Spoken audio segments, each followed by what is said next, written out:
திமுக எனும் ஆபாசவாதிகளின் உறைவிடம். கயவனின் கடைசி ஆயுதம் ஆபாசம்.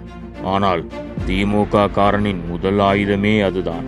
கழக செய்தி தொடர்பாளர் சசிரேகா அவர்களை திமுக செய்தி தொடர்பாளர் விக்கி பேசிய அருவருக்கத்தக்க பேச்சு வன்மையாக கண்டிக்கத்தக்கது.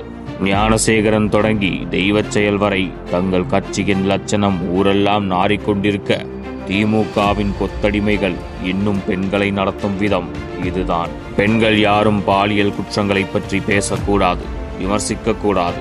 மீறி விமர்சித்தால் ஆபாச கணைகளை வீசுவோம் என்பதே திமுகவின் DNA. அதற்கு உதாரணம் அண்ணா பல்கலை பாலியல் வழக்கு கொடுக்காதே, மெடிக்கல் டெஸ்ட் எடுக்காதே என மாணவியிடம் சொல்லியது முதல் FIR லீக் வரை சகல சித்து வேலைகளையும் செய்தது திமுக. அதேபோல் அண்ணா நகர் பாலியல் வழக்கில் 10 வயது சிறுமிக்கு உயர்நீதிமன்றம் உத்தரவிட்ட CBI விசாரணையை எதிர்த்து உச்சநீதிமன்றம் வரை சென்று வாதிட்டது திமுக அரசு.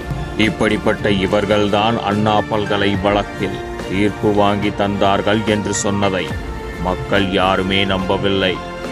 ஞானசேகரன் இழைத்த குற்றத்திற்கு இணையான பெரும் குற்றம்தான் இந்த விக்கியின் பேச்சு. திமுக உண்மையிலேயே பெண்களுக்கான கட்சி என்றால் ஸ்டாலின் இந்த ஆபாச பேச்சுக்கு மன்னிப்பு கேட்க வேண்டும். விக்கியின் இந்த பேச்சுக்கு நெறியாளர் அமைதியாக இருந்த போதும் நியாயமாக குரல் கொடுத்த அரசியல் விமர்சகர் பொன் வில்சன் அவர்களுக்கு எங்கள் பாராட்டுகள்.